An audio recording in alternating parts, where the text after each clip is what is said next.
أعوذ بالله من الشيطان الرجيم بسم الله الرحمن الرحيم يا أيها الناس قد جاءكم برهان من ربكم وأنزلنا إليكم نورا من الشیطان الرجیم بسم اللہ الرحمن الرحیم اللہم صلی علی سیدنا محمد وعلی آل سیدنا محمد بعدد کل ذرۃ مئات الف الف مرتین۔ سورہ نساء آیت نمبر 71۔ یہ آیت جو ہے یہ جنگ احد کے بعد کی ہے، کیونکہ جنگ احد میں مسلمانوں نے پہلے فتح حاصل کی، پھر شکست، لیکن پھر فتح، اور پھر دوسرے دن حضور سب صحابہ کو لے کے دشمن کے پیچھے چلے۔ تو اب دشمن نے زور و شور سے ہر طرف چاروں طرف سے تیاری شروع کر دی۔ تو اللہ کہتا ہے یا ایھا الذین آمنوا خذوا حذرکم فانفروا ثبات او انفروا جمیعا، اے ایمان والو ہوشیاری سے کام لو، پھر دشمن کی طرف تھوڑے تھوڑے ہو کر نکلو یا اکٹھے ہو کر چلو۔ اب یہ تو اس وقت کے لحاظ سے ہے، لیکن اس کو مجھے اب اپنے لیے سمجھنا ہے۔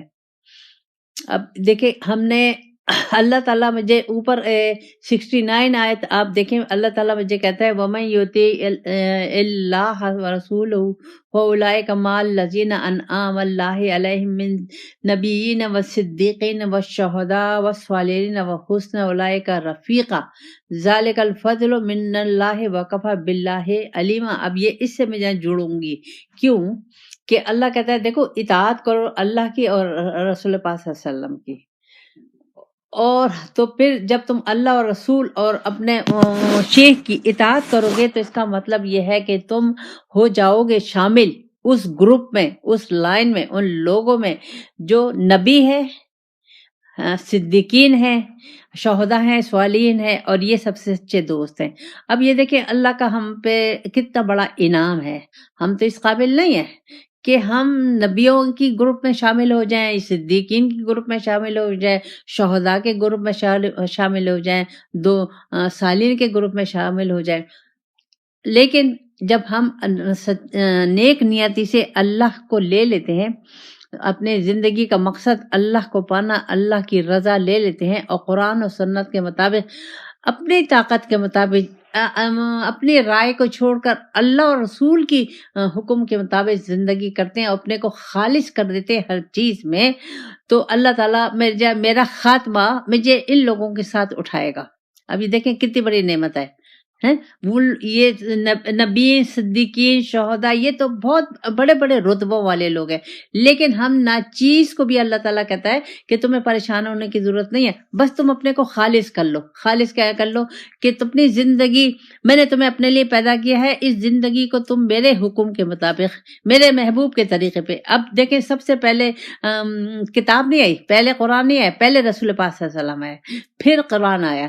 تو اب وہ قرآن جب آیا تو رسول پاک صلی اللہ علیہ وسلم نے عمل کر کے دکھایا۔ اب میں سب سے پہلے میں رسول پاک صلی اللہ علیہ وسلم کو لوں گی یا اپنے وقت کے امام کو لوں گی، تو وہ خود بخود میں قرآن پہ بعمل ہو جاؤں گی، اور خود بخود میں ان لوگوں کی، نبیین، صدیقین، شہداء، صالحین کی گروپ میں شامل ہو جاؤں گی۔ اللہ تعالیٰ مجھے وہاں اٹھا کے بٹھال دے گا، اور یہ ایک بہت بڑا فضل ہے، اور ہمارے لیے اللہ ہی کافی ہے۔ اچھا، یہ فضل صرف وہاں کے لیے نہیں ہے، اصل فضل اسی دنیا کا ہے۔ وہاں تو وہ ظاہر ہے جو ہم نے کیا اس کا نتیجہ ہوگا آخرت، لیکن یہاں میں نے ارادہ کیا، نیت کی، اور میں نے مستقل مزاجی سے اللہ اور رسول کا راستہ لے لیا، اپنی ذات کی نفی کر کے میں نے اللہ اور رسول اپنے مرشد کو لے لیا، تو یہ دنیا میں بھی میرے اوپر اللہ کا بہت بڑا فضل ہے، میرے لیے اللہ کافی ہے، کیونکہ سب کچھ جو کچھ ہے اللہ کے ہاتھ میں ہے۔ تو مجھے کسی مخلوق کی ضرورت نہیں ہے، کسی کی ضرورت نہیں ہے۔ اللہ تعالیٰ نے مجھے مخلوق دی ہے، کیوں دی ہے؟ مخلوق کی شکل میں اللہ تعالیٰ مجھے شوہر دیا، باپ دیا، بھائی دیے، بچے دیے، اور رشتے دار دیے، لوگ دیے۔ یہ اللہ تعالیٰ نے، یہ اللہ کا کنبہ ہے، یہ اللہ تعالیٰ نے مجھے اس لیے دیے کہ دیکھو ان کے ساتھ رہو، اور رہنے کا طریقہ، ان کے ساتھ وہ سلوک کرو، ویسے رابطے رکھو، ویسے تعلقات رکھو جیسے میں تمہیں قرآن میں اور میرے محبوب نے کر کے دکھایا.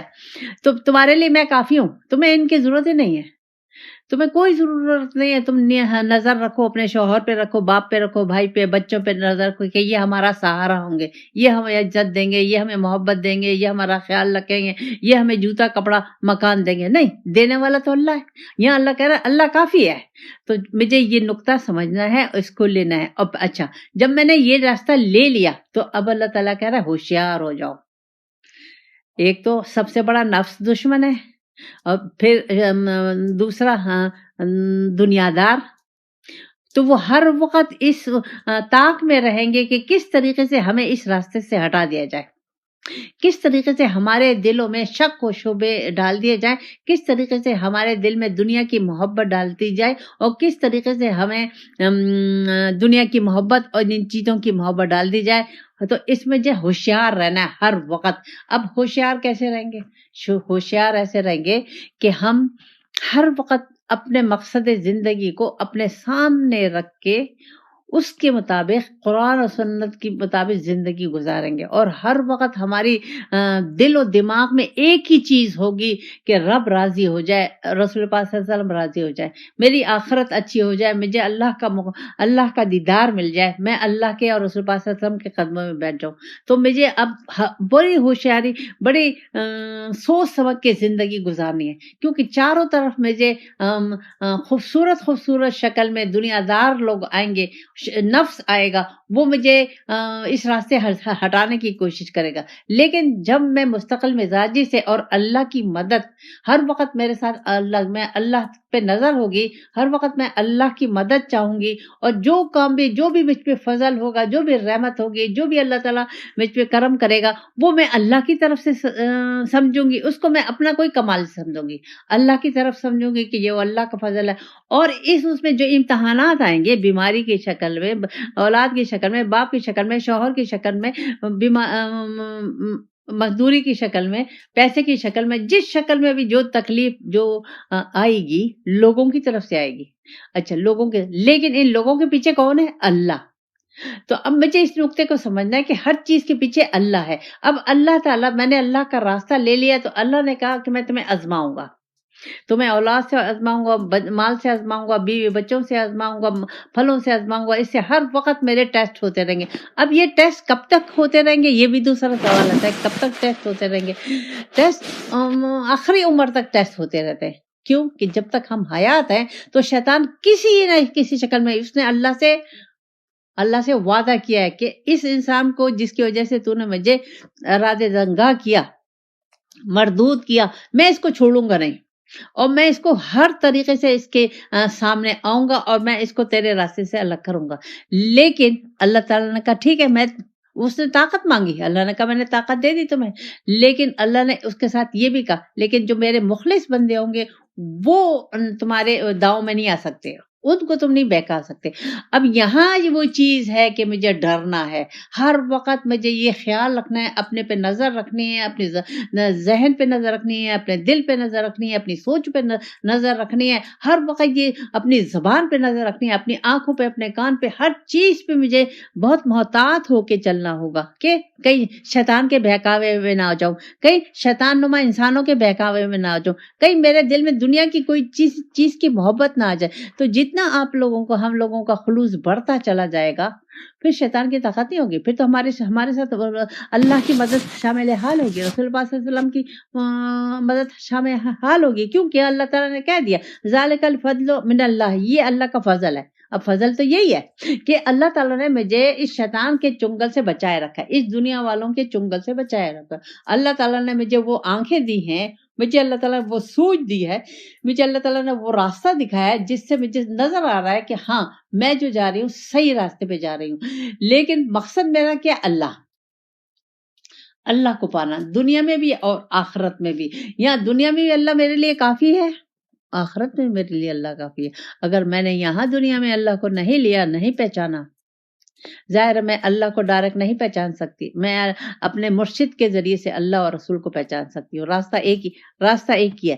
تو اب جب میں اس کو پہچان لوں گی، اللہ کو پہچان لوں گی، اور مستقل مزاجی سے میرے دل سے آہستہ آہستہ کینہ، بغض، غیبت، جھوٹ، منافقت، میں محتاط ہو جاؤں گی، دنیا کی محبت، چیزوں کی محبت، اس کی محبت سب نکل جائے گی، سارا خوف نکل جائے گا، ساری میرے دل سے خواہشات ختم ہو جائیں گی، بس رب ایک ہی خواہش رہ جائے گی، سب ایک ہی رہ جائے کہ رب راضی رہے، رب کو ناراض نہ کروں۔ تو یہ ایک ایسی نعمت ہے کہ اگر اس نعمت کو ہم نے حاصل کر لیا، لیکن کوشش تو مجھے خود کرنی ہے، ہوشیاری تو مجھے، آنکھیں تو مجھے اپنی خود کھلے رکھنی ہے، ہر وقت مجھے اپنے آپ کو دیکھنا، میں دوسروں کو نہیں دیکھوں گی، میں اپنے آپ پہ 24 گھنٹے اپنے آپ پہ نظر رکھوں گی کہ کس طریقے سے میں اس دنیا کے شیطان کے چنگل میں نہ آ جاؤں، ان دنیا والوں کے چنگل میں نہ آ جاؤں۔ تو ہر وقت مجھے 24 گھنٹے یہ اس طریقے سے اپنے ساتھ پریکٹس کرنا ہے، سوچنا ہے اللہ دیکھ رہا ہے، اللہ سن رہا ہے، کیوں کر رہی ہوں؟ اللہ کے لیے کر رہی ہوں، کیا مقصد ہے؟ اللہ کو پانے کا مقصد ہے، کیا ہوگا؟ اللہ کے پاس جاؤں گی، اللہ مجھ سے یہ پوچھے گا، یہ پوچھے گا، یہ پوچھے گا۔ تو جب میں اتنی محتاط ہو جاؤں گی تو پھر تو میں ہر چیز سے بے نیاز ہو جاؤں گی، پھر میرے پاس کھانے کو ہے یا نہیں ہے، کوئی میری عزت کر رہا ہے کہ نہیں کر رہا، کوئی مجھے محبت دے رہا ہے کہ نہیں دے رہا، کوئی دے رہا، اس کی طرف سے سب میرے نکل جائے گا، میرے لیے بس اللہ کافی ہوگا۔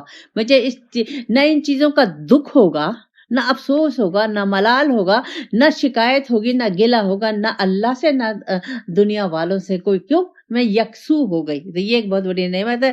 پھر اللہ تعالیٰ فرماتا ہے، اچھا اب یہ ایک چیز، وَإِن مِّنكُمْ مَن لَّيُبَطِّئَنَّ، اللہ کہہ رہا ہے ان میں سے کچھ ایسے لوگ ہیں جو دیر لگا دیتے۔ اب دیر کیا لگا دیتے؟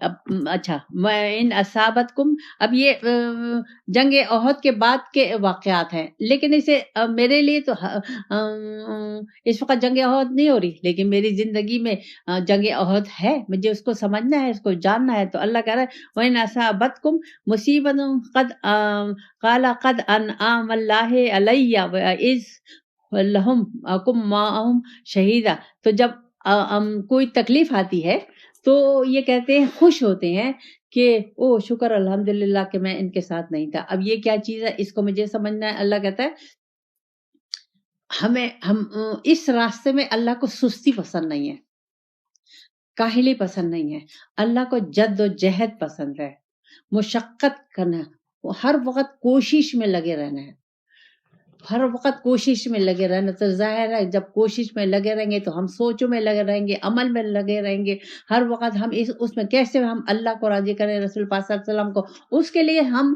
تن من دھن سب لگائیں گے، اس میں سستی نہیں کریں گے۔ اگر ہم سستی ہم نے کی تو پھر ہمارے ساتھ کیا ہوگا؟ اب یہاں یہ لڑائی کا ہے کہ بھائی سست نہیں گئے، لڑائی میں نہیں گئے تو اس میں مسلمانوں کو شکست ہوئی، دوسری دفعہ تو خوش ہو گئے کہ اچھا وہ ہم نہیں تھے۔ یہ ہمارے ساتھ بھی یہی مسئلہ ہے کہ اگر ہم اس راستے میں ہمیں کوئی تکلیف پہنچتی ہے تو جو باہر ہے وہ لوگ کیا کہتے ہیں، وہ دیکھا ہم نہیں کہہ رہے تھے یہ کیا تم نے پیری مریدی شروع کر دیا، یہ شروع کر دیا، کیا ہے اس میں تو کچھ بھی نہیں ہے، تم لوگوں نے کیا دیکھو، تم لوگ کیا، تم لوگوں کی نہ مالی حالت بدلی ہے، نہ کسی اور حالت بدلی ہے، نہ تمہارا رزق ہے، نہ یہ ہے، نہ وہ ہے، ہزاروں چیزیں، اور تکلیف میں ہو، تم بھی تکلیف، بچے بھی تکلیف، سب تکلیف میں ہیں۔ اب وہ اس تکلیف پہ خوش ہو رہے ہیں اور کہہ رہے ہیں اچھا ہے ہم نے بیعت نہیں کی، اچھا وہ ہم اس راستے پہ نہیں آئے، اس میں تو صرف مشقت ہے، اس میں تو صرف قربانی ہے، اس میں تو صرف اپنے جان کو کی نفی ہے، یہ وہ چیز ہے۔ تو اللہ تعالیٰ کو یہ چیز پسند نہیں ہے، نہیں، تمہیں 24 گھنٹے ایک دوسرے سے مقابلہ کرنا ہے، ایک دوسرے سے آگے بڑھنا ہے۔ اب آگے بڑھنے کے لیے حضرت عمر رضی اللہ عنہ، حضرت ابوبکر ہمیشہ ایک دوسرے سے اس نیکی، اللہ اور رسول کے راستے میں اللہ کی مخلوق کے لیے ہر وقت مقابلہ ہوتا رہتا تھا سب کا۔ تو یہی ہمیں بھی حکم ہے کہ ہر وقت ہم اللہ کو راضی کرنے کے لیے، ظاہر ہے اللہ کو راضی کر، اللہ تو ہمارے سامنے نہیں ہے لیکن اللہ کی مخلوق تو ہے، اب ہم نے نیت بنائی ہے اللہ کی، کس کے ساتھ ہم اچھا سلوک کریں گے، اسی مخلوق کے ساتھ اچھا سلوک کریں گے۔ کس کے ساتھ ہم رحم دلی کریں گے؟ اسی مخلوق کے ساتھ رحم دلی کریں گے۔ کس کو ہم اپنی ذات سے دینے والا تو اللہ ہے، لیکن فائدہ پہنچائیں گے اسی مخلوق کو۔ تو اب ہم ہر وقت ان سوچوں میں ہوں گے کہ کیسے میں اللہ کی مخلوق کی تکلیف کو دور کروں، کس طریقے سے میں اپنی اللہ کی نے مجھے جو دیا ہے، اپنا فضل کیا ہے، اس سے میں کیسے اللہ کی مخلوق کو فائدہ پہنچاؤں۔ ہم لوگ تو یہ نہیں پہنچاتے۔ جب ہمیں اللہ تعالیٰ نے دیا ہے تو ہم یہ سوچتے ہیں؟ نہیں سوچتے۔ آج اگر ہم لوگ اس طریقے سے سوچنا شروع کر دیں، غربت تو ختم ہو جائے گی، غربت تو نہیں رہے گی، ہر چیز ختم ہو جائے گی۔ لیکن ہم ایسے نہیں سوچتے، ہم خود ہی کھا لو، پی لو، بچوں کو کھلاؤ، خود کھاؤ، خود کماؤ اور جمع کرتے رہو، یہ ہے ہمارا۔ اللہ تعالیٰ نے کہا نہیں، اللہ تعالیٰ کی یہ چیز نہیں، ہر وقت 24 گھنٹے ہمیں اللہ کی راہ میں لگانا ہے، تن من دھن۔ مقصد کیا ہے؟ اللہ۔ دنیا مقصد نہیں ہے، دنیا مقصد ثواب بھی نہیں ہے، یہ یاد رکھیں، ثواب بھی نہیں ہے۔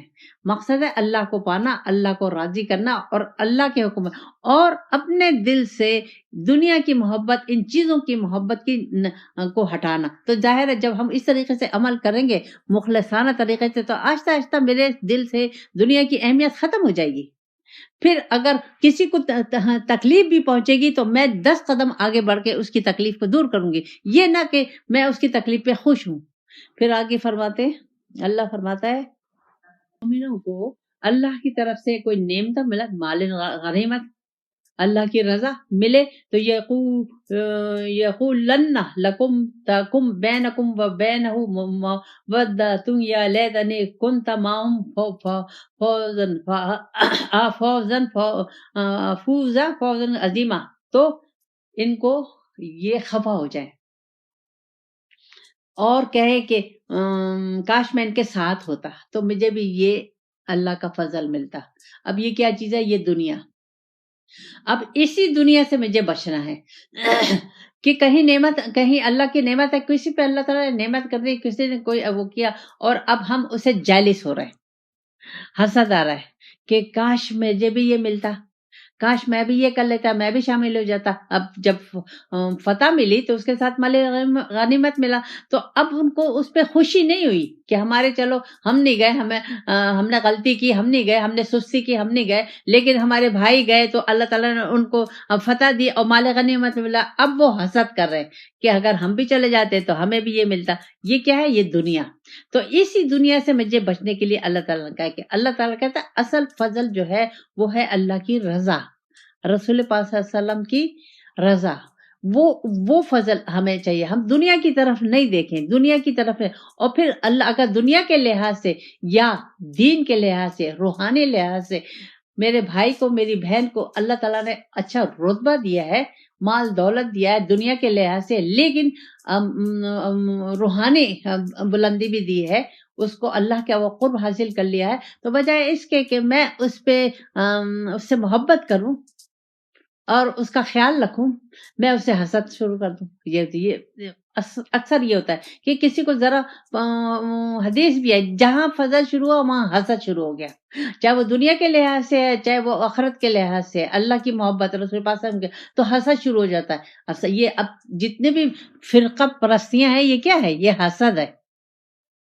تو اب اس حسد سے مجھے بچنا ہے، مجھے اللہ تعالیٰ نے سب اللہ کے ہاتھ میں۔ اب یہ نقطہ یہ رکھنا ہے کہ سب کچھ اللہ کے ہاتھ میں، مجھے سستی نہیں دکھانے، مجھے کمزوری نہیں دکھانے، مجھے 24 گھنٹے اللہ کی راہ میں تن من دھن قربان کرنا ہے، اور موقع کی ہر وقت مجھے موقع کی تلاش میں رہنا ہے، ہر وقت اس دچو میں رہنا ہے کہ کیسے اللہ کو پالوں، کیسے اللہ کو جان لوں، کیسے میں اللہ کو راضی کر لوں۔ اور اگر مجھ سے کوئی، میں کر رہی ہوں اور لیکن کوئی مجھ سے آگے بڑھ گیا، تو بجائے اس سے کہ حسد کروں اور اس سے دشمنی کروں، میں اس پہ خوش ہوں گی، میں اسے مبارکباد دوں گی کہ اللہ کا فضل۔ اور پھر میں سوچوں گی کہ اب تو سوچنا تو چاہیے کہ میں بھی اس راستے میں لگی ہوئی ہوں اور وہ بھی لگے ہوئے ہیں، لیکن یہ تو اب اللہ کی مرضی ہے، کس کو زیادہ کس کو کم یہ تو وہ جانتا ہے، لیکن میری نیت جو ہے پھر اللہ کو پانا ہے، رسول پاک صلی اللہ علیہ وسلم کی رضا حاصل کرنی ہے، اللہ کی رضا حاصل کرنی ہے۔ کم زیادہ سے مطلب نہیں ہے، یہ تو مجھے اپنے کو دیکھنا ہے، میں کتنی پرخلوص ہوں، کتنی میری اخلاص ہے، کتنا میں اللہ اور رسول کے لیے کروں. کہیں اس میں دنیا کے چیزیں تو نہیں آ گئی. اب یہ جو دنیا کی چیزیں آ گئی تو وہ تو بات ختم ہو گئی.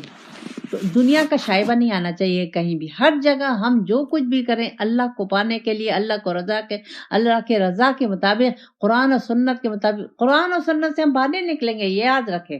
اللہ کی اپنی مرضی چھوڑ کے قرآن و سنت، ہر چیز قرآن و سنت میں ہے. ہمارے سارے مسائل، ہمارے سارے دکھ، ہمارے سارے غم، ہماری ساری فکریں، ہماری ساری بیماریاں، ہر چیز قرآن میں ہے. میں جب قرآن کو لوں گی، قرآن کو اپنی زندگی کا مقصد زندگی اللہ کو بناؤں گی اور اس پہ عمل پیرا ہوں گی، تو مجھے ایک ایک نقطہ آہستہ آہستہ سمجھ میں آتا جائے. جتنی میری محبت بڑھے گی، جتنا میرا خلوص بڑھے گا، جتنی میری قربانی بڑھے، مجھے نقطے سمجھ میں آتے چلے جائیں گے. اچھا، جتنے مجھے نقطے سمجھ میں آتے چلے جائیں گے، اتنی میں عاجز ہوتی چلی جاؤں گی اور اتنا اللہ کا فضل سمجھ کے اپنے کو زیرو سے ضرب دوں گی. اس میں میرا تو کوئی کمال نہیں ہے، سب اللہ کر رہا ہے. مجھے تو یہ توفیق، مجھے جو خلوص دیا ہے، جو نیک نیت دی ہے، وہ بھی تو اللہ نے دی ہے. اگر وہ نہ دیتا تو میری تو یہ خلوص نہ ہوتا. نیک نیتی، میری نیت کو جو صاف کیا کس نے کیا؟ اللہ نے کیا. مجھے جو دے رہا ہے وہ کون کر رہا ہے؟ اللہ کر رہا ہے. تو ہر جگہ اللہ اللہ اللہ اللہ. تو یہ ہمیں سوچنا چاہیے کہ ہم بجائے کسی سے دنیا کے لحاظ سے تو کسی پہ اللہ تعالیٰ نے اگر فضل کیا، اسے تو حسد کرنے کی ضرورت ہی نہیں ہے. دنیا کی تو کوئی حیثیت نہیں ہے. ہاں، اللہ کی محبت میں کوئی ہم سے ہے تو ہم رش کر سکتے اور ہم اللہ سے دعا مانگ سکتے ہیں، اللہ تعالیٰ ہمیں بھی توفیق دے کہ ہم بھی تیرا قرب حاصل کر لیں. پھر اللہ تعالیٰ فرماتا ہے، جو اللہ کی راہ میں لڑا اور اللہ تعالیٰ نے جس نے آخرت کی زندگی کو ترجیح دی دنیا پر، وَمَن يُقَاتِلْ فِي سَبِيلِ اللَّهِ، اللہ کی راہ میں جہاد کیا، فَلْيُقْتِلْ، یا تو قتل ہو گیا، اور یغلب، یا غالب ہو گیا، فَسَوْفَ يُؤْتِیہ أَجْرًا عَظِیمًا. اللہ کہہ رہا ہے میں عنقریب اس کو بڑا ثواب دوں گا. اب مجھے اسے سمجھنا ہے کہ اس کو میں کس طریقے سے لوں. ظاہر ہے میں عورت ہوں، میں تو میدان جنگ میں نہیں ہوں، لیکن میرا میدان جنگ جو ہے وہ میری ذات ہے، میرا نفس ہے. مجھے اس سے لڑنا ہے جو مجھے ہر جگہ مجھے فیل کر رہا ہے اور اللہ کو جاننے، اللہ کو پہچاننے میں میرے آڑے آ رہا ہے. تو اب مجھے کیا کرنا ہے کہ اس نفس کو سے میری لڑائی ہے. اس نفس کو مجھے مسلمان کرنا ہے، اس نفس کو مجھے اللہ کے تابع کرنا ہے، اس نفس کو مجھے رسول پاک صلی اللہ علیہ وسلم کا وفادار بنانا ہے. تو وہ کیسے ہوگا؟ وہ ایسے ہوگا کہ میں دنیا کی زندگی کے کچھ بھی نہ مانگوں. دنیا کی زندگی میں جو کچھ کروں، خرچ کروں، لوگوں کو دوں، کماؤں، کوئی بھی فضل ملے، کوئی چیز بھی ملے، ترجیح دوں آخرت پہ، کہ اس کے بدلے میں مجھے آخرت میں کیا ملے گا. اللہ نے مجھے دولت دی ہے تو اب میں سوچوں گی کہ یہ دولت دی ہے، سب سے پہلے تو حلال ہونے چاہیے. اچھا، اب یہ دولت مجھے اللہ نے دی ہے، اللہ کی ہے، میری نہیں ہے. جو اگر میں نے اپنے زور بازو، یعنی میں نے اپنے علم سے کیا ہے، یہ کوئی محنت کی ہے، مزدوری کی ہے، جو کچھ بھی کیا، طاقت کس نے دی تھی؟ اللہ نے. تو پھر تو میری نہ ہوئی. اگر اللہ طاقت نہ دیتا تو میں کر سکتی تھی؟ نہیں کر سکتی. طاقت دینے والا کون ہے؟ اللہ. اب اللہ تعالیٰ نے فضل کر دیا، اللہ کے حکم سے ہوا، اللہ کی مرضی سے ہوا. اب میں یہ دیکھوں گی کہ اس دولت کو، جسم کی دولت ہو، آنکھی کی دولت ہو، زبان کی ہو، علم کی ہو، جو بھی دولت ہے، اس کو میں خرچ کیسے کروں، کیسے خرچ کروں کہ آخرت میری اچھی ہو جائے، کیسے خرچ کروں کہ میرا رب اس سے راضی ہو جائے. زیادہ اسی دنیا میں کرنا ہے، وہاں تو کچھ نہیں ہے، وہاں چٹیل میدان ہے، وہاں کچھ نہیں ہے، وہاں صرف حساب کتاب ہوگا. تو اب ان تمام چیزوں کو میں اس طریقے سے اپنی مرضی نہیں کروں گی، میں اللہ کی مرضی ڈھونڈوں گی. ہر جگہ میں اللہ کی، میں رسول پاک صلی اللہ علیہ وسلم کا طریقہ ڈھونڈوں گی کہ ان تمام چیزوں کو میں کیسے خرچ کروں کہ مجھے اللہ مل جائے، آخرت میں مجھے اللہ کا دیدار مل جائے، اللہ کے قدموں میں جگہ مل جائے. اچھا، جو اس طریقے سے کرے گا اللہ کہہ رہا ہے، یا اگر وہ قتل ہو گیا، یعنی اگر جہاد میں تو قتل ہو گیا یا فتح یاب ہو گیا، یعنی نفس کو کنٹرول. اب قتل کیسے کہیں گے؟ نفس کو کنٹرول کر لیا، نفس کو مسلمان کر لیا، نفس کو اللہ اور رسول کے تابع کر لیا، تو اب وہ غالب ہو گیا نا، کامیاب ہو گیا. تو اب اللہ کہہ رہا ہے کہ اس کو میں اجر عظیم دوں گا. اجر عظیم تو ہے، دنیا آخرت دونوں میں اجر ملے گا. دنیا میں کیا ہوگا؟ ہم فکروں سے غموں سے فارغ ہو جائیں گے، بے نیاز ہو جائیں گے ہر چیز سے، اور تمام چیزوں کی دنیا ہی میں اللہ تعالیٰ مجھے حقیقت دکھا دے گا. یہاں اللہ اور رسول کی وہ محبت، وہ عشق، وہ یکسوئی پیدا ہو جائے گی، وہ اطمینان قلب پیدا ہو جائے گا. اس سے بڑا تو ثواب ہے ہی نہیں، اس سے بڑا اجر تو ہے ہی نہیں کہ اللہ نے مجھے اپنا لیا، اللہ نے مجھے اپنا بنا لیا، اللہ نے مجھے رسول پاک صلی اللہ علیہ وسلم کا دیوانہ بنا دیا، اللہ نے مجھے توفیق دی کہ میں قرآن و سنت کو سمجھ گئی اور میں اس کے مطابق اپنی طاقت کے مطابق خلوص محبت سے اللہ کی رضا کے مطابق عمل کرنے. توفیق کس نے دی؟ اللہ نے. لیکن ارادہ کس نے کیا؟ میں نے. نیت کس نے بنائی؟ میں نے. پھر جتنی بھی میں نے ارادہ بھی کر لیا، نیت خلوص بھی بنا لی. اب جتنی بھی توفیق ملتی چلی جائے گی اور اس کے عوض جو میں محنت کروں گی، جو مجھے اللہ تعالیٰ دنیا میں عوض دے گا، یہ اس کا فضل ہے، یہ اس کا کرم ہے، یہ اس کی نعمت ہے، یہ اس کی محبت ہے، یہ اس کا عشق ہے اپنے بندے سے. پھر آخرت میں تو پھر مجھے اللہ ہی ملے گا. اللہ تعالیٰ توفیق دے ہمیں سمجھنے کی اور عمل کرنے کی. ربنا آتنا فی الدنیا حسنۃ وفی الآخرۃ. اچھا، یہ آیتیں جنگ احد کے زمانے کی ہیں، تو نہیں، یہ اس سے پہلے کی ہے، جب مکہ میں لوگ ظلم کر رہے تھے مسلمانوں پہ بہت زیادہ، اور ابھی حج فرض نہیں ہوا تھا. یہ اس وقت کی ہیں. اللہ کہتا ہے وَمَا لَكُمْ لَا تُقَاتِلُونَ فِي سَبِيلِ اللَّهِ، یہ لوگ کیوں نہیں اللہ کی راہ میں لڑتے. وَالْمُسْتَضْعَفِينَ مِنَ الرِّجَالِ وَالنِّسَاءِ وَالْوِلْدَانِ الَّذِينَ يَقُولُونَ رَبَّنَا أَخْرِجْنَا مِنْ هَذِهِ الْقَرْيَةِ الظَّالِمِ أَهْلُهَا. تو یہ بوڑھے، مرد، عورتیں، کمزور عورتیں، بچے جن پر ظلم ہو رہا ہے، یہ لوگ کہتے ہیں اے اللہ، اے ہمارے رب، ہمیں نکال ان ظالموں کے چنگل سے. وَاجْعَل لَّنَا مِن لَّدُنكَ وَلِيًّا وَاجْعَل لَّنَا مِن لَّدُنكَ نَصِيرًا، اور ہمیں کوئی حمایتی دے اور ہماری تو کسی کے ذریعے سے مدد کر. اچھا، اب یہ اس کا پس منظر یہ ہے کہ جب بہت زیادہ قریش ظلم کرتے تھے، جو بھی مسلمان ہوتا تھا، تو صحابہ حضور کے پاس آتے تھے اور رسول پاک صلی اللہ علیہ وسلم کے پاس کہتے حضور ہم تو حق پر ہیں، تو آپ ہمیں اجازت دیجیے کہ ہم ان کا مقابلہ کریں. تو اللہ تعالیٰ نے حضور نے کہا نہیں، صبر کرو صبر کرو صبر کرو. آگے آیت میں آ جائے گا.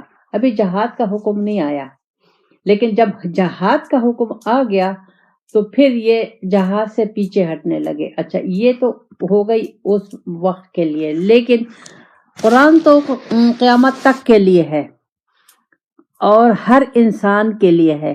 تو اب ہمیں سمجھنا ہے کہ یہ اس میں ہمارے لیے کیا ہے، ہم کس طریقے سے اس قرآن کو لے سکتے ہیں. ان آیتوں کو میرے لیے کیا ہے. اللہ کہتا ہے، یہاں اللہ تعالیٰ مجھے کہہ رہا ہے کہ دیکھو، تم اپنے نفس کے خلاف جہاد کرو اور اللہ کی مخلوق کو جہاں ضرورت مند ہے، چاہے وہ مرد ہیں، چاہے عورتیں ہیں، چاہے بچے ہیں، ان کو ہر طریقے سے مدد پہنچاؤ. یعنی اگر کوئی ظالم گھر میں ظالم ہے، محلے میں ظالم ہے، ملک میں ظالم لوگ ہیں اور لوگوں کو نقصان پہنچا رہے ہیں، تکلیف دے رہے ہیں، یا غربت میں پھنسے ہوئے ہیں، یا قید خانوں میں پھنسے ہوئے ہیں، کسی مقدموں میں پھنسے ہوئے ہیں، اس طرف اشارہ ہے کہ تم لوگ ان کی مدد کرو. اللہ تعالیٰ کا مدد. اب یہاں ہم مثال لیں گے فلسطینیوں کی، کشمیر والوں کی، اور افغانستان والوں کی، جہاں جہاں لڑائیاں ہو رہی ہے، یمن ہے، سارے ملکوں میں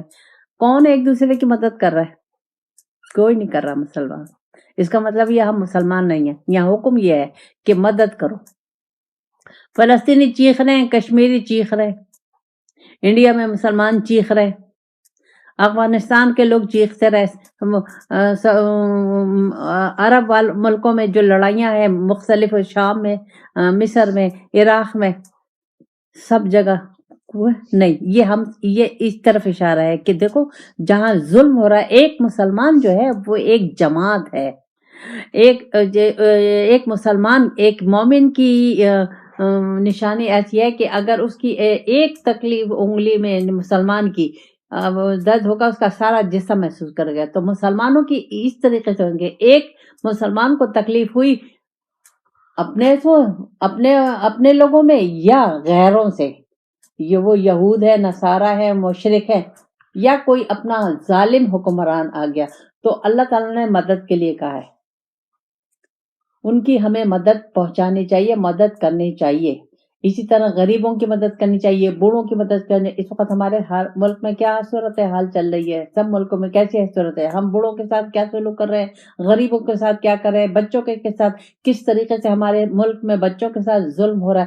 یہ اللہ تعالیٰ کہہ رہا ہے کہ نہیں، اس طریقے سے یہ اچھا، یہ جو آیتیں ہیں آپ لوگ سمجھیں گے کہ یہ تو اس وقت کے لیے ہے، جہاد کے لیے ہے. نہیں، یہ جہاد تو ہر وقت ہے، اور ہمیں تو ہر وقت ہر ایک آیت میرے لیے ہے، قرآن قیامت تک کے لیے ہے. تو ہر آیت کو مجھے اپنے لیے سمجھنا چاہیے، اس سے خود کو دیکھنا چاہیے کہ اس میں اللہ تعالیٰ مجھے کیا کہہ رہا ہے، مجھے کیا حکم دے رہا ہے. ظاہر ہے اللہ تعالیٰ نے یہ قرآن میرے لیے دیا ہے، مجھے زندگی گزارنے کے لیے دیا، مجھے ایک ایک نقطے کو اس کو سمجھنا ہے، اور جو اللہ چاہ رہا ہے مجھے اس طرح کرنا ہے.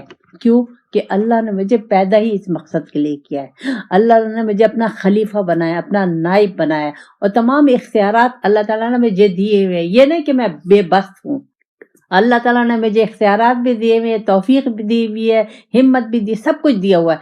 لیکن مجھے دھیان ہی نہیں ہے، مجھے دوسروں کا احساس ہی نہیں ہے. اب ہمارے ملک میں احساس ہے، لوگوں کو کسی کو احساس ہے نہیں ہے. تو یہ اللہ تعالیٰ کا اپنے میں یہ احساس پیدا کرو کہ تمام جو مخلوق ہے وہ اللہ کا کنبہ ہے. تو مجھے اللہ کے کنبے کا خیال رکھنا ہے. کیوں رکھنا ہے؟ اللہ کو پانے کے لیے. یہ ہے اس میں نقطہ. تو پھر اللہ تعالیٰ فرماتا ہے اللہ کی راہ میں لڑتا رہتا ہے، یعنی نفس کے خلاف. اصل چیز ہے نفس کے خلاف لڑنا. جہاں اللہ کی مخلوق کو تکلیف پہنچ رہی ہے اس کے لیے مجھے باہر نکلنا ہے، اس کو دیکھنا ہے، اس کو کرنا ہے. اللہ کہتا ہے والذین کفروا یقاتلون فی سبیل اللہ. اور یہ جو کافر ہیں یہ تو اپنے ساتھیوں کے لیے لڑتے ہیں. یعنی مسلمان، اللہ تعالیٰ مسلمان سے کہہ رہا ہے کہ دیکھو کافر تو لڑ رہے ہیں لیکن تم نہیں لڑ رہے. یعنی اب دیکھا جائے تو کافر جو ہے اس وقت مسلمانوں پہ ظلم کر رہا ہے، انتہائی ظلم کر رہا ہے، لیکن ہم آگے بڑھ رہے ہیں، ہم اس کو روک رہے ہیں؟ نہیں روک رہے، کہیں بھی ہم مسلمان کی مدد نہیں کر رہے. تو فقاتلوا اولیاء الشیطان، یہ شیطان کے جو دوست ہیں، یہ شیطان کے دوست ہیں. لیکن اللہ کہہ رہا ہے ان قید شیطان کانا ضعیفا. شیطان کا جو چال ہے، قیدہ کا مطلب چال، اس کی جو چال ہے وہ بہت کمزور ہے. یعنی اب مجھے اللہ تعالیٰ کہہ رہا ہے کہ تم کبھی بھی یہ مت سوچنا کہ جو تمہارا دشمن ہے، یعنی اللہ والوں کا جو دشمن ہے، اللہ کے راستے سے جو جس کو روک رہا ہے، تو اللہ کہہ رہا ہے کہ تم دشمن کو کبھی بھی طاقتور مت سمجھنا. تم اپنے میں اتنی ہمت پیدا کرو، اتنا اللہ اور رسول کے حکم کے مطابق چلو گے تو تم میں اتنی ہمت پیدا ہوگی، اتنی طاقت پیدا ہوگی، اتنا حوصلہ ہوگا، ایمانی قوت ہوگی، تو تم ان دنیاوی چیزوں کو، دنیاوی اسباب کو نہیں دیکھو گے. یہ مت سوچو. مثلا اب اس وقت میں آپ لوگوں کو مثال دوں، اس وقت ہم کس کے چنگل میں؟ یہود اور نصارہ کے چنگل میں. کیوں؟ کہ وہ ہمیں کھلا رہا ہے، پلا رہا ہے، نہیں تو ہم بھوکے مر جائیں گے. یہ اللہ تعالیٰ کو پسند نہیں ہے. مجھے اس کے چنگل سے ہر حالت میں نکلنا ہے. تو مجھے کیسے نکلنا ہوگا؟ مجھے اللہ تعالیٰ نے قرآن میں تدبیریں بتائی ہوئی ہیں. مجھے اس طریقے سے اپنے کو نکالنا ہے اس کے چنگل سے، چاہے وہ کتنا ہی طاقتور کیوں نہ ہو، کتنا ہی پاور میں نہ ہو، لیکن تم اپنے میں یہ وہ صلاحیت پیدا کرو کہ تم اس کے دباؤ میں نہ ہو، اس کے کنٹرول میں نہ جاؤ. اس وقت ہم پورے کے پورے یہود اور نصارہ کے کنٹرول میں. اچھا، یہ تو ہو گئی ایک تشریح. دوسری ہم اپنے لیے دیکھتے ہیں. اب اللہ تعالیٰ کہہ رہا ہے جب تم میرا کہنا مانو گے، قرآن اور سنت کے مطابق زندگی گزارو گے، تو کبھی بھی تمہارا جو مخالف ہے، چاہے وہ کتنا بھی طاقتور ہو، وہ تم پہ غالب نہیں آ سکتا. کیوں کہ جو مخالف ہے وہ اللہ کا دشمن ہے، تو اللہ تعالیٰ کبھی بھی اس کو یہ طاقت ہی نہیں دے گا، یہ ہمت ہی نہیں دے گا۔ اب اس کی ساری مثالیں موجود ہیں جنگ بدر میں، جنگ احد میں۔ دشمن کتنا مضبوط آیا تھا جنگ بدر میں، مسلمانوں کی کیا طاقت تھی۔ اب یہ دنیاوی لحاظ سے تو مسلمان کی جو اصلی طاقت ہے وہ اللہ اور رسول کی محبت اور عشق کی طاقت ہے، وہ روحانی طاقت ہے، وہ اسے کرنا۔ پھر اس کے ساتھ دنیاوی اسباب استعمال کرنے، اگر اسباب استعمال، لیکن اسباب پہ تکیہ نہیں کرنا، اس پہ بھروسہ نہیں کرنا۔ اگر وقت آ جائے تو ہم دنیاوی اسباب کو نہیں دیکھیں گے، ہمیں فوراً اللہ اور رسول کے لیے نکلنا ہے۔ اب یہاں اللہ تعالیٰ مجھے کہہ رہا ہے کہ دیکھو کوشش ہر وقت، ہر ایک کوشش پہ لگا رہے کہ وہ کس طریقے سے اللہ کی مخلوق کو اللہ کی طرف لائے گا۔ ہر ایک اپنی اپنی جگہ کوشش کرے گا، اپنی اپنی ہمت کے مطابق۔ بھروسہ اللہ پہ ہے، دنیاوی چیزوں پہ بھروسہ نہیں ہے۔ اب ہم لوگوں نے یہ راستہ لے لیا۔ اب میں اس طریقے سے آپ کو، ہم لوگوں نے اللہ کا راستہ لے لیا۔ اب اس میں ہم یہ نہیں دیکھیں گے کہ میں اس راستے میں آ گئی ہوں تو میں کمزور ہو جاؤں گی، میں کچھ بھی نہیں کر سکوں گی۔ ظاہر ہے میں کمزور کیسے ہو جاؤں گی کہ میری وہ سوشل لائف نہیں رہے گی، میں لوگوں میں اتنی دنیا داری نہیں کر سکوں گی، تو میں کمزور ہو جاؤں گی۔ یہ ہماری غلط فہمی ہے۔ جتنا ہم اللہ کے قریب ہوتے جائیں گے، یعنی اللہ کو پہچانیں گے، اللہ کا رنگ لیں گے، رسول اللہ صلی اللہ علیہ وسلم کا طریقہ لیں گے، اتنی ہم میں ایمانی طاقت آئے گی، روحانی طاقت آئے گی، ہم میں حوصلہ آئے گا، ہم میں قوت پیدا ہوگی، اور ان دنیا دار لوگوں سے ہمیں آسانی سے ہم نبٹ سکیں گے۔ ان دنیا داروں کو ہم بڑے اخلاق سے، بڑے طریقے سے شکست دے سکتے ہیں۔ ظاہر ہے ان دنیا دار لوگوں کو میں اپنے اوپر کیوں سوار کروں؟ میں تو دنیا دار لوگ میرے اوپر جب سوار ہوں گے، میرے ذہن پہ، میرے دل و دماغ پہ، جب میں دنیا کی طالب ہوں گی۔ میں اب دنیا کی طالب نہیں ہوں، میں طالب ہوں اللہ کی۔ تو یہ دنیا والے میرے لیے کتنی بھی چالیں چلتے رہے، مجھ پہ وہ اثر انداز نہیں ہوں گی۔ کیوں کہ میں نے اللہ سے کنیکشن کر لیا ہے۔ سارا ہر چیز اللہ کے ہاتھ میں ہے، میری تقدیر اللہ کے ہاتھ میں، میرا رزق اللہ کے ہاتھ میں، میرا مرنا جینا اللہ کے ہاتھ میں، میری عزت اللہ کے ہاتھ میں، میری بے عزتی، میری بیماری، ہر کچھ صبح سے شام تک سب کچھ اللہ کے ہاتھ میں۔ تو میں کس سے جڑ گئی؟ اللہ سے جڑ گئی۔ جب میں نے اللہ کو لے لیا، اللہ کا کہنا ماننے لگی، رسول اللہ صلی اللہ علیہ وسلم کا طریقہ لے لیا، تو اب مجھ میں وہ طاقت آنی شروع ہو گئی، میرا دل و دماغ کھل گیا، مجھ پہ ہر چیز کی حقیقت واضح ہو گئی۔ تو اب جتنا بھی دنیا دار طاقتور ہوگا، دنیا کے لحاظ سے مالدار ہوگا، پوسٹ پہ ہوگا، اس پہ ہوگا، وہ ہم پہ اثر انداز نہیں ہوگا۔ ہم حق بات پہ کھڑے رہیں گے، اپنے اس نصب العین پہ کھڑے رہیں گے، اس کو نہیں چھوڑیں گے۔ ہم ان دنیا دار لوگوں سے دب نہیں سکیں گے، ہمیں کوئی دنیا دار لوگ دبا نہیں سکتے، ہمیں دنیا دار لوگ شکست نہیں دے سکتے۔ کیوں کہ میں نے جو ساری کائنات کا مالک ہے، میں نے اس سے جڑ گئی ہوں۔ تو مجھے تو چاہیے کہ میں ہر وقت یہ پریکٹس کرتی رہوں، کیونکہ میرے ساتھ نفس بھی ہے اور سامنے دنیا دار لوگ ہیں، شیطان نما لوگ ہیں۔ اب مجھے اس سے بچنے کے لیے زیادہ مجھے اپنے پہ فوکس کرنی ہے کہ میں کیا کر رہی ہوں، کیا دیکھ رہی ہوں، کان کیسے استعمال کر رہی ہوں، آنکھیں کیسے استعمال کر رہی ہوں، زبان کیسے استعمال کر رہی ہوں، ہاتھ پیر کیسے استعمال کر رہی ہوں، اپنے وسائل جو اللہ نے دیے ان کو کیسے استعمال کر رہی ہوں۔ اب ان تمام چیزوں کو جو مجھے اللہ نے دی ہیں، کوئی بندہ کسی کو کچھ نہیں دے سکتا، جو کچھ مجھے دیا ہے اللہ نے دیا ہے، ان تمام چیزوں کو میں کیسے استعمال کروں گی؟ اپنی مرضی سے نہیں، اپنے رب کی مرضی سے۔ ہر وقت یہ دیکھوں گی کہ میں رب مجھے اس بارے میں، مجھے رب نے کیا کہا کہ آنکھیں کیسے استعمال کرو، میرے رب نے مجھے کیا کہا زبان کیسے استعمال کرو، میرے رب نے مجھے کیا کہا ہاتھ پیر کیسے استعمال کرو، میرے رب نے مجھے کیا کہا کہ میری مخلوق کے ساتھ کیسے رہو۔ میرے مخلوق کے ساتھ کیسے سلوک کرو، یہ تمام چیزیں میں اس طرح کی. تو اب جب میں اس طریقے سے اپنی زندگی کو لے لوں گی اور اپنی زندگی کو اللہ قرآن اور اللہ اور رسول کی رضا میں ڈھال لوں گی، تو آگے میرے سامنے کتنا ہی دنیا دار، طاقتور، وسائل والا لینڈ لاٹ کھڑا ہو، میں اس کے دباؤ میں نہیں آؤں گی. کیوں کہ دنیا سے تو میرے دل میں، دنیا کی تو اب میرے دل میں جگہ ہی نہیں ہے. میرے دل میں تو اب اللہ آ گیا. یہ ہے وہ چیز، کتنا بھی دنیا دار آدمی ہو، میں اسے کبھی مغروب نہیں ہوں گی، کبھی متاثر نہیں ہوں گی. میں صرف وہاں متاثر ہوں گی جہاں حق کی بات ہو رہی ہو، اللہ اور رسول کی بات ہو رہی ہو. وہاں وہ چیز میرے اوپر اثر انداز کرے گی.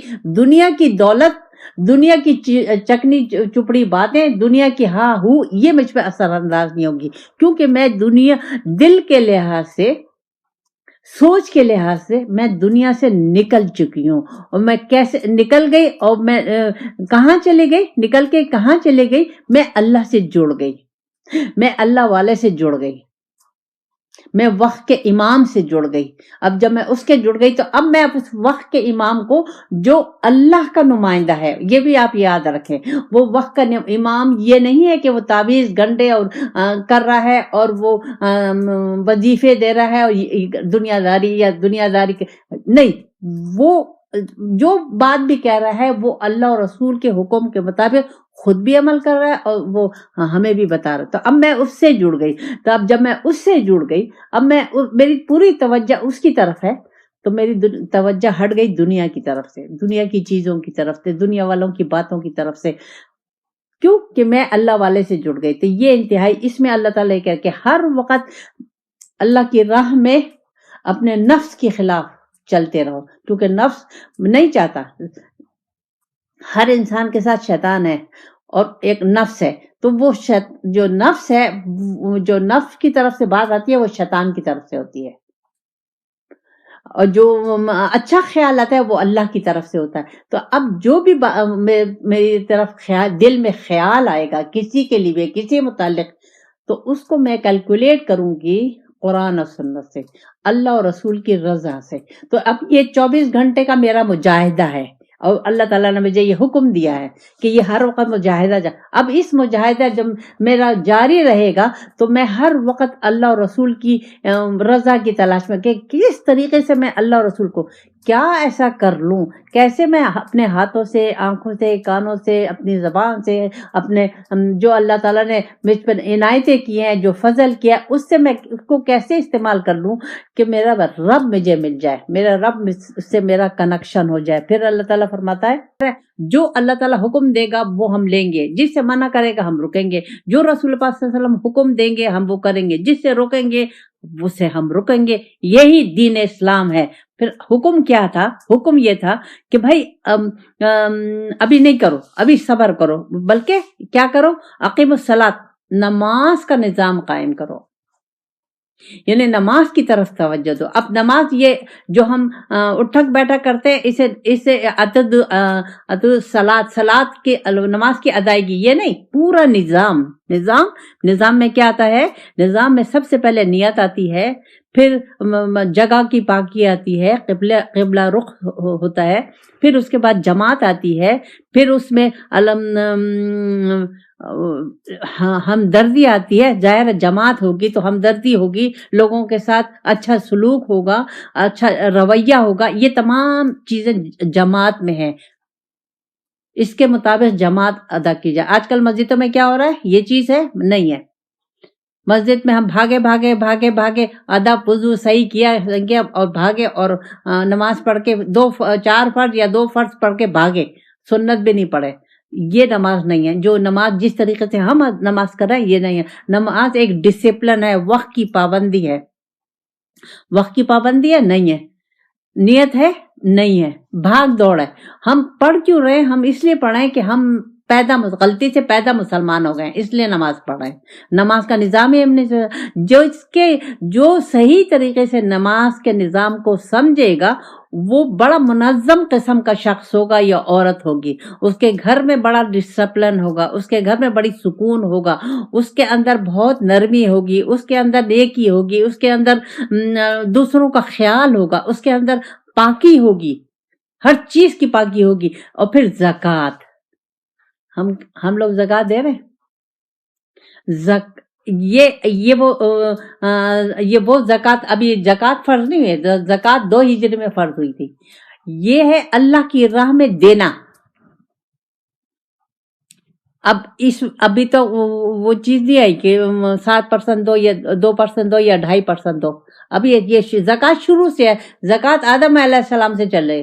اللہ کی راہ میں دینا یعنی آپ کے مال کی پاکی، آپ کے اخلاق کی پاکی، آپ کی روح کی پاکی، یہ زکوٰۃ کا لفظی معنی پاکی ہے۔ اچھا پھر اللہ تعالیٰ فلما کتب علیہم القتال، جب جہاد کا حکم آ گیا تو ان میں سے اذا فریق منہم یخشی اللہ الناس کا خشیت اللہ، تو وہ ایسے لوگوں سے ڈرنے لگے جیسے اللہ سے ڈرنا چاہیے۔ اچھا اب وہ اشد خشیہ، لوگوں سے ایسے ڈرنے لگے۔ وقالوا ربنا، اللہ سے کہنے لگے اے ہمارے رب، لما کتبا علینا القتال، تو نے ہم پہ کیوں جہاد فرض کر دیا؟ لولا اخرتنا الی اجل قریب، تو ذرا اور رکے رہتا تاکہ ہم ذرا دنیا کے مزے لیتے۔ تو اللہ تعالیٰ نے جواب دیا قل متاع الحیات الدنیا، دنیا کے جو مزے ہیں وہ بہت تھوڑے ہیں کس کے مقابلے میں؟ والآخرۃ خیر لمن اتقی، آخرت کے مقابلے میں ایک متقی کے لیے دنیا کے مزے چاہے کتنے بھی ہوں وہ بہت کم ہیں۔ ولا تظلمون فتیلا، قیامت کے دن ایک دھاگے کے برابر بھی تم پر ظلم نہیں کیا جائے گا۔ یہ 2 طریقے سے اس کو ہمیں سمجھنا ہے، پہلے اب اس کے لحاظ سے، جہاد کے لحاظ سے، لیکن اب اس وقت تو ہم جہاد میں نہیں ہیں، لیکن اگر ہم جہاد میں نہیں ہیں تو کیا یہ آیتیں ہم پہ اپلائی نہیں ہوں گی؟ اس کو ہمیں سمجھنا نہیں ہے، اس کو ہمیں اس پہ عمل نہیں کرنا۔ یہ صرف جہاد والوں کے لیے یا مکہ والوں کے لیے یا مدینہ والوں کے لیے نہیں، یہ میرے لیے۔ اب مجھے اس میں سے اپنے لیے سمجھنا ہے۔ اللہ تعالیٰ مجھے کہہ رہا ہے کہ زکوٰۃ، نماز کا نظام کو سمجھو، نماز جیسے ادا کرنی چاہیے اس طریقے سے پوری طریقے سے۔ سب سے پہلے نیت ہونی چاہیے، وقت کی پابندی ہونی چاہیے، پاکی، جگہ کی پاکی ہونی چاہیے، لباس کی پاکی ہونی چاہیے، اور پھر اس کے بعد آپ کیا، لوگوں سے ہمدردی ہونی چاہیے، دوسروں کا خیال ہونا چاہیے، دوسروں کا ادب ہونا چاہیے۔ زکوٰۃ اب اللہ اپنے ہر وقت اللہ کی راہ میں دیتے رہیں۔ تو اب اللہ تعالیٰ کہہ رہا ہے کہ ڈرنا تو تمہیں مجھ سے چاہیے، ڈرتے تم لوگ دنیا والوں سے ہو، ڈرنا مجھے اللہ سے چاہیے۔ ہم کس سے ڈرتے ہیں کہ اگر ہم زکوٰۃ دیں گے یا ہم خیر خیرات کریں گے یا کریں گے تو کل ہم کیا کھائیں گے، ہم کیسے کریں گے، ہمارے بچوں کو کمی ہو جائے گی، ہم بچوں کو نہیں دیں۔ حالانکہ اللہ تعالیٰ جو اللہ والا ہوگا، جو اللہ کو لے لے گا، اس کو ان چیزوں کی پرواہ نہیں ہوتی کہ کل کیا ہوگا، اس کو آج کی پرواہ ہے کہ آج کیا ہے۔ اللہ تعالیٰ کا میرے لیے آج کیا حکم ہے، کل کا ذمہ وار اللہ ہے۔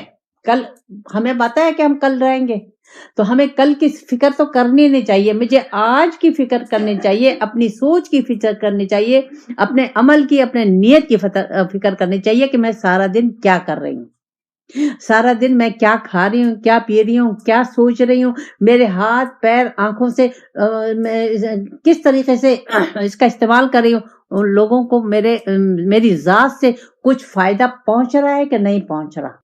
اصل فائدہ پہنچانے والا اللہ ہے، لیکن اللہ تعالیٰ نے اسباب بنائے ہوئے ہیں۔ تو اللہ تعالیٰ نے اب مجھے اسباب بنایا ہے، تو اب مجھے، ہر انسان دوسرے کے لیے اسباب ہے، تو اس کے لیے، دوسرے انسان کے لیے سوچنا ہے۔ مجھے اللہ تعالیٰ کہہ رہا ہے دوسروں سے مت ڈرو، خرچ کرنے سے مت ڈرو، اللہ کی راہ میں دینے سے مت ڈرو۔ اللہ تعالیٰ تمہیں اور دے گا، 1 2 کے 10 دے گا، 1 2 کا 10۔ یہ نیت تو نہیں ہونی چاہیے، لیکن اللہ نے کہا ہے تو مجھے کسی چیز کی فکر ہی نہیں ہونی چاہیے، ڈرنا ہی نہیں چاہیے. جب مجھ میں یہ تمام کوالٹیاں آ جائیں گی تو پھر میں کسی سے نہیں ڈروں گی. نہ میں بھوک سے ڈروں گی، نہ میں بیماری سے ڈروں گی، نہ میں آفتوں سے ڈروں گی، نہ میں بارشوں سے، نہ طوفانوں سے، نہ زلزلوں سے، نہ لڑائیوں سے، کسی سے نہیں ڈروں گی. کیوں کہ میں یکسو ہو گئی، مجھے ہر چیز کی حقیقت معلوم ہو گئی کہ سب کچھ جو کچھ بھی ہو رہا ہے اللہ کر رہا ہے. اللہ کے ہاتھ میں، انسان کے ہاتھ میں کچھ بھی نہیں ہے. میرے ہاتھ میں تو وہ ہے جو مجھے اللہ نے دیا، اور اس کو مجھے استعمال کرنا ہے آج کے لیے، اللہ کی رضا کے لیے. کل کا مجھے معلوم نہیں ہے کہ کل میں ہوں گی یا نہیں ہوں گی. پھر اللہ کہتا ہے کہ دنیا کتنے بھی تم کما لو، آخرت کے مقابلے میں بہت تھوڑی ہے. لیکن جو متقی ہوتا ہے اس کے لیے آخرت بہتر ہے. اور اللہ کہہ رہا ہے کہ اگر تم جو کرو گے آخرت کی نیت سے کرو گے تو تمہارا ایک تنکے کے برابر بھی تم پہ ظلم نہیں ہوگا. اب اس کا کیا مطلب ہوا؟ اس کا مطلب یہ ہوا کہ آپ جو یہ زندگی گزار رہے ہیں، یہ نیت اس کی آخرت کی ہونی چاہیے. اس زندگی میں جو بھی عمل کر رہے ہیں صبح سے شام تک، اپنے ساتھ، لوگوں کے ساتھ، جو سوچ رہے ہیں، جو کھا رہے ہیں، جو پی رہے ہیں، جو لوگوں کے ساتھ برتاؤ کر رہے ہیں، تو یہ اس کا نتیجہ آخرت کے لیے آپ کو سوچنا چاہیے کہ اس کا نتیجہ آخرت میں کیا نکلے گا. کیوں کہ ہر کام، ہر اللہ تعالیٰ نے فرشتے مقرر کیے، سارا دن جو ہم کرتے رہتے ہیں وہ اللہ تعالیٰ لکھتا رہتا ہے. اب جب لکھنے کی کیا ضرورت ہے؟ اس لیے اللہ کو تو ضرورت ہی نہیں ہے، لیکن ہماری اس کے لیے لکھے گا کہ کہیں یہ بندہ وہاں نہ کہہ دے کہ نہیں میں نے یہ تو نہیں کیا، تو وہ اللہ تعالیٰ سامنے کر دے گا، لو یہ ہے وہ تمہاری کتاب جو سارا دن تم کرتے رہے. تو اب اسی کا آخرت میں جو میں نے سارا دن کیا یا تمام عمر کیا، اس کا نتیجہ آخرت میں نکلے گا. تو اب آخرت میں اگر نتیجہ دوزخ نکلا تو فائدہ کیا ہوا اس دنیا کا مجھے؟ وہاں تو ہمیشہ کی دنیا ہے، ہمیشہ کا رہنا ہے، وہاں سے تو واپسی نہیں ہے. یہ دنیا تو 100 سال کی ہے، زیادہ سے زیادہ 200 سال کی ہے، اس سے زیادہ تو ہے ہی نہیں. تو یہ تو پھر آخرت کے مقابلے میں کم ہوئی، حالانکہ وہ قیامت کا دن 50,000 سال کا ہے.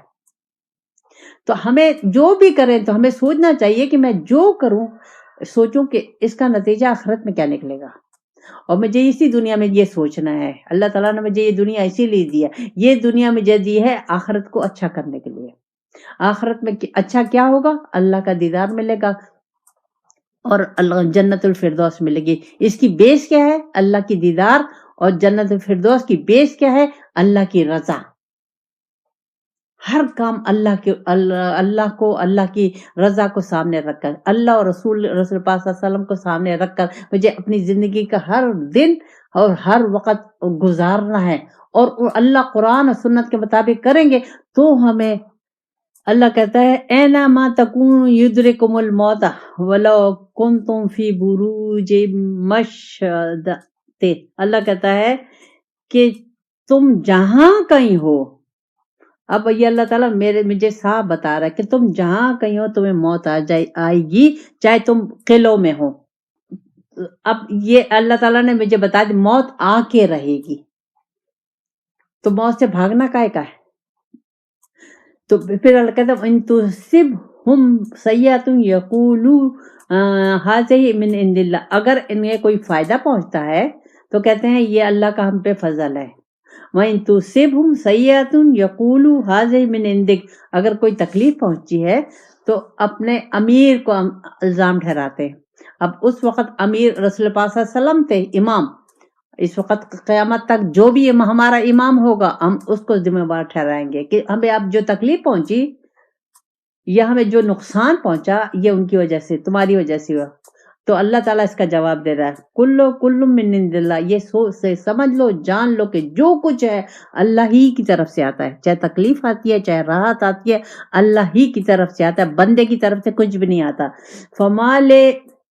فمال ہؤلاء القوم لا یکادون یفقہون حدیثا. اللہ کہتا ہے ان لوگوں کو کیا ہوا، بات کو سمجھتے ہی نہیں ہے، جانتے ہی نہیں ہے کہ کیا اللہ میں کیا کہہ رہا ہوں، میرا محبوب کیا کہہ رہا ہے. اب اسے مجھے سننا ہے. ایک تو اللہ تعالیٰ مجھے کہہ رہا ہے کہ موت کا جو ہے ڈر نکال دو دل سے.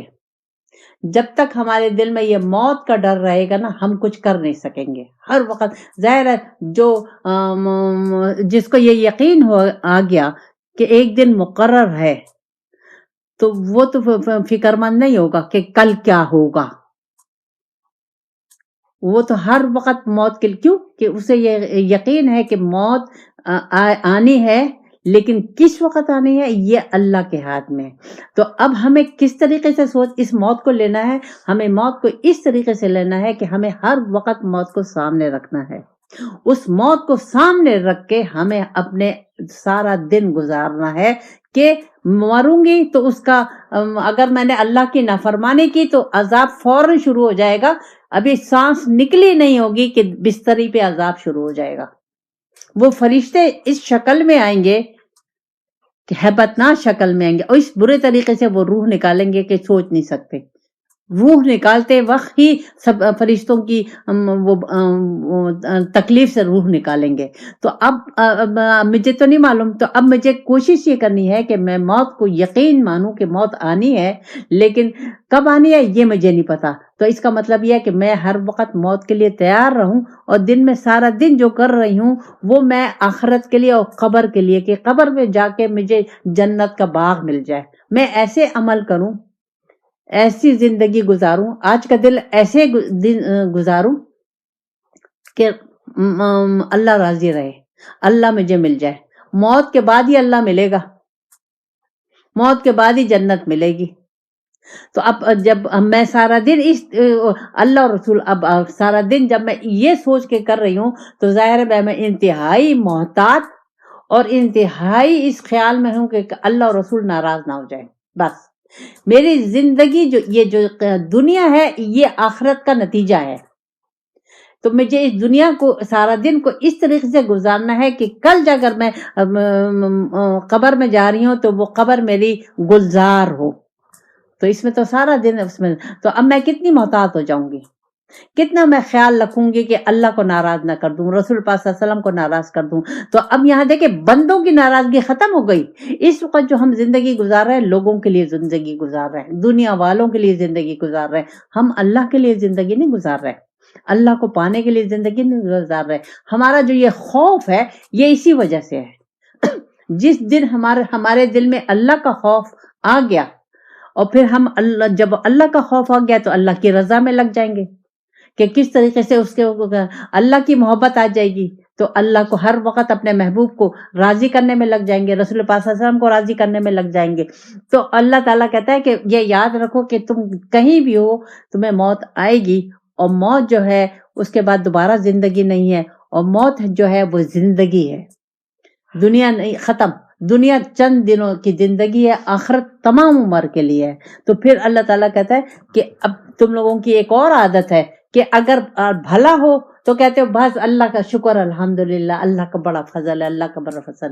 اگر تکلیف پہنچے تو اپنے امام کو کہو گے کہ بھائی یہ تمہارے وجہ سے. پیغمبروں کو، تمام پیغمبروں کو ان کے جو فالوور تھے کہتے رہتے تھے کہ نوح علیہ السلام کو بھی کہ تمہاری وجہ سے ہے، تمہاری نحوست ہے. کتنے پیغمبروں کو تو اب کہ نہیں. تو اللہ تعالیٰ نے کہا یہ طریقہ غلط ہے. جو کچھ ہے، جو کچھ تمہیں تکلیف پہنچی ہے، جو کچھ تمہیں فائدہ پہنچتا ہے وہ سب میرے ہاتھ میں ہے، میں دیتا ہوں. بندے کے ہاتھ اختیار میں کچھ بھی نہیں ہے. اچھا جب میرے دل و دماغ میں یہ بات بیٹھ جائے گی کہ بندے کے ہاتھ میں کچھ بھی نہیں ہے، کوئی دوسرا مجھے تکلیف نہیں دے سکتا، تو میں ان بندوں سے بے نیاز نہیں ہو جاؤں گی، ان دنیا والوں سے فری نہیں ہو جاؤں گی. میرے تو ہر وقت یہی ڈر پڑا رہتا ہے کہ وہ کیا کہہ دے گا، وہ کیا کہہ دے گا، وہ کیا کر دے گا، وہ مجھے نقصان پہنچا دے گا، وہ مجھے نقصان پہنچا دے گا. تو یہ اللہ ہمیں اپنے آپ سے یہ خوف نکالنا ہے. کیوں کہ اللہ نے مجھے کہہ دیا کہ جو کچھ ہے وہ میرے ہاتھ میں ہے، راحت بھی میرے ہاتھ میں، تکلیف بھی میرے ہاتھ میں. اب تم اس کو سمجھو، یہ چیز اس میں نقطہ ہے کہ تم یہ سمجھو کہ تمہیں راحت کیسے ملے گی یا تمہیں تکلیف کیسے ملے گی، کیونکہ دینے والا تو میں ہی ہوں. تو اب اس نقطے کو مجھے سمجھنا ہے. تو اس نقطے کو سمجھنے کے لیے وقت کے امام کی انتہائی ضرورت ہے. پھر اللہ کہتا ہے کہ کیوں نہیں سمجھتے، یہ بات تم لوگوں کو کیوں نہیں سمجھ میں آتی. میں تو ایک ایک چیز تمہیں سمجھا رہا ہوں، کھول کھول کے بتا رہا ہوں، تمہیں کیوں نہیں سمجھ. اچھا وجہ کیا ہے کیوں نہیں سمجھ میں آتی؟ اس لیے کہ ہم طلبگار نہیں ہیں اللہ کے. اللہ کو صرف نام سے جانتے ہیں اور نہیں جانتے، اسے پہچاننے کی کوشش نہیں کرتے۔ ہم مسلمان ہیں نام کے، ہم نہیں جانتے کہ ہم مسلمان کیوں ہیں، یہ نہیں پتا ہمارے باپ دادا مسلمان ہوئے تو اس لیے ہم مسلمان ہیں، ہمیں خود نہیں معلوم کہ ہم کیوں مسلمان ہیں، وجہ کیا ہے، میں کون ہوں، میں لڑکی ہوں کیوں لڑکی ہوں، میں پیدا ہوئی کیوں پیدا ہوئی۔ یہ تمام نقطے میں نے کبھی اپنے آپ سے پوچھے نہیں پوچھے، مجھے پوچھنے چاہیے کہ کیوں، کہ اللہ تعالیٰ کے پاس میں اکیلے جاؤں گی، میرے ساتھ ماں باپ نہیں جائیں گے، یہ دنیا والے نہیں جائیں گے، کوئی چیز نہیں جائے گی، میں اکیلے جاؤں گی، اور اس دنیا کا جو میں جیسی یہ دنیا گزاروں گی اس کا دار و مدار آخرت پر ہے، تو مجھے اس دنیا کو اس طریقے سے گزارنا ہے کہ وہ آخرت میری اچھی ہو جائے، اللہ میرے سے راضی ہو جائے، اور اللہ اسی دنیا میں ہے، رسول پاک صلی اللہ علیہ وسلم بھی اسی دنیا میں ہے، جنت بھی اسی دنیا میں ہے، دوزخ بھی اسی دنیا میں، یہ دنیا انتہائی قیمتی ہے۔ اب مجھے سمجھنا ہے کہ یہ دنیا کو کیسے لوں۔ اس وقت تو میں بہت اگر دیکھا جائے تو ہر کوئی تکلیف میں ہے، کیوں؟ وجہ کیا ہے؟